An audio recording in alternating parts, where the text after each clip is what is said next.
Fin des négociations entre les États-Unis et la Russie. L'Arabie saoudite transmettra au président ukrainien les principaux points des premiers pourparlers entre les États-Unis et la Russie ayant eu lieu aujourd'hui dans la capitale saoudienne. Je précise que sans la participation des pays européens. Au même moment, le président ukrainien court dans tous les sens, parti aujourd'hui en Turquie pour tenter à mobiliser le régime d'Erdogan en sa faveur. Oui, parce que l'Arabie Saoudite, dans cette guerre en Ukraine, on l'a peu expliqué, mais est restée d'ailleurs a maintenu des relations diplomatiques avec les deux partenaires, avec l'Ukraine comme avec la Russie, à tous les moments de cette guerre. Les pays du Golfe n'ont jamais condamné fermement l'invasion de l'Ukraine par la Russie.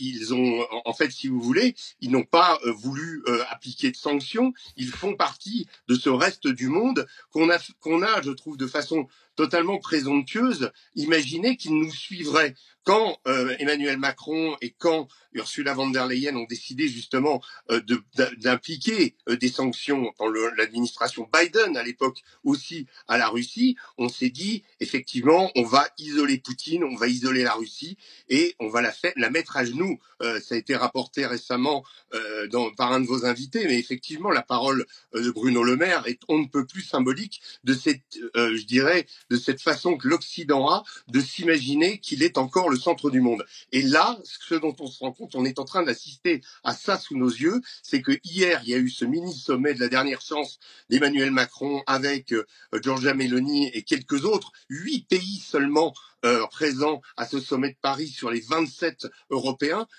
incapables de trouver un dialogue commun, incapables de faire des propositions sur s'il faut oui ou non envoyer des troupes en Ukraine. Bref, une Europe divisée, une Europe marginalisée. Et aujourd'hui, qu'est-ce qu'on voit? Eh bien, on voit que le sort du monde et le sort d'une guerre sur le continent européen, je le répète, se déroule à Riyad. Et donc ça, c'est un véritable l'axe du monde n'est plus entre Paris, Rome, Berlin, Londres, il est, alors vous me direz que oui, les États-Unis ont le leadership depuis longtemps, mais là, ils traitent directement avec la Russie sur le sol saoudien. Ça en dit long aussi sur ce qui va se préfigurer. Quand on dit Arabie Saoudite, évidemment, on dit les réserves en pétrole, la guerre de l'énergie qui est en train de se profiler. Quand on voit Donald Trump parler de mettre main basse sur les terres rares ukrainiennes ou de prendre les terres rares aussi du Groenland, on est là-dedans.